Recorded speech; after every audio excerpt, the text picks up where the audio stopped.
vous disposez de 10 000 € et vous souhaitez les allouer dans un projet immobilier, je vais vous dire quelles sont les opportunités qui se présentent pour vous. C'est parti.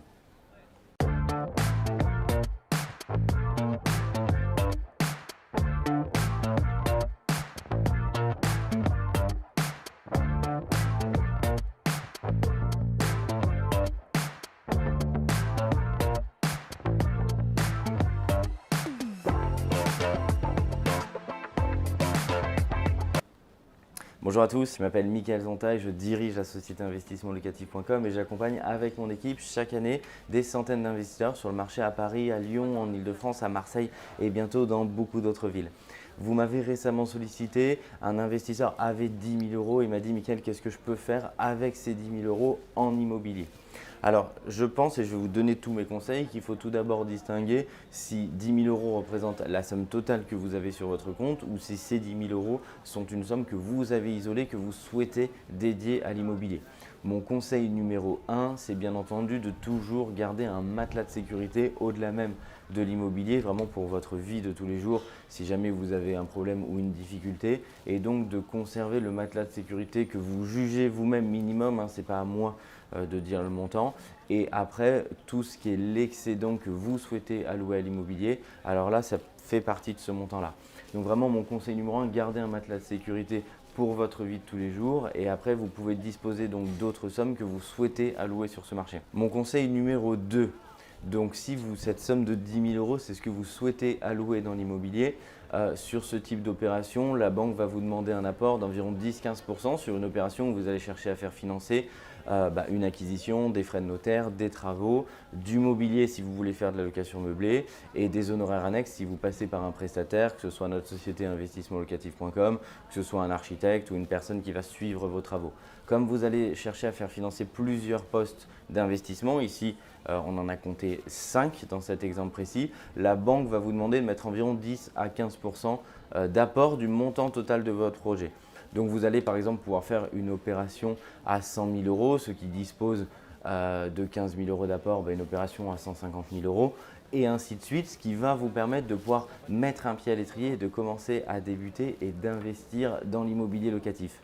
Mon troisième conseil pour toutes celles et ceux qui ne disposaient pas de matelas de sécurité, 10 000 € c'était vos économies. Dans ce cas de figure-là, il va falloir essayer de passer de 10 000 à 20 000 pour vous garder un matelas de sécurité plus avoir une somme à allouer à l'immobilier et donc il va falloir explorer les pistes par exemple de plus-value latente si vous êtes déjà par exemple propriétaire de votre résidence principale, donc c'est voir comment vous pouvez dégager une plus-value à ce niveau-là, c'est voir comment vous pouvez par exemple faire une opération d'achat-revente qui va vous permettre tout simplement en immobilisant ces 10 000 de passer à 20 000 rapidement en faisant une opération d'achat-revente. Attention, ce n'est pas donné à tout le monde, ne prenez pas de risques inconsidérés, mais pour toutes celles et ceux qui sont au contact du marché immobilier, qui sont sûrs de faire une bonne affaire, ça vous permet en très peu de temps de faire un aller-retour et donc de pouvoir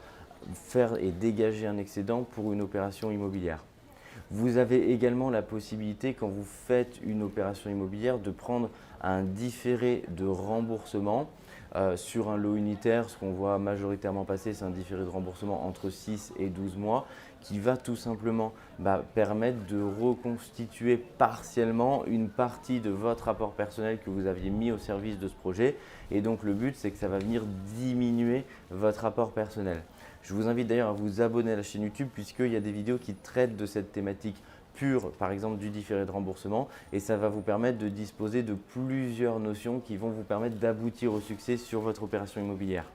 Et enfin, mon dernier conseil pour toutes celles et ceux qui n'ont pas suffisamment pour débuter dans l'immobilier, c'est vraiment de vous former. De vous former, que ce soit bien entendu gratuitement, comme j'essaie de le faire à mon échelle en vous donnant le maximum de valeur gratuitement sur la chaîne, mais de le faire aussi de façon payante si c'est votre souhait, avec des coachs en accéléré qui vont vous permettre vraiment de vous donner des conseils appropriés sur votre situation et ce qui vous permettra aussi d'évoluer positivement dans le monde de l'immobilier et d'arriver à vous aussi vous construire votre empire immobilier. Je vous invite à mettre en commentaire de cette vidéo si vous avez d'autres préconisations à faire pour les investisseurs débutants qui souhaiteraient passer la marche, mettre un pied à l'étrier alors qu'ils débutent de zéro comme c'était mon cas.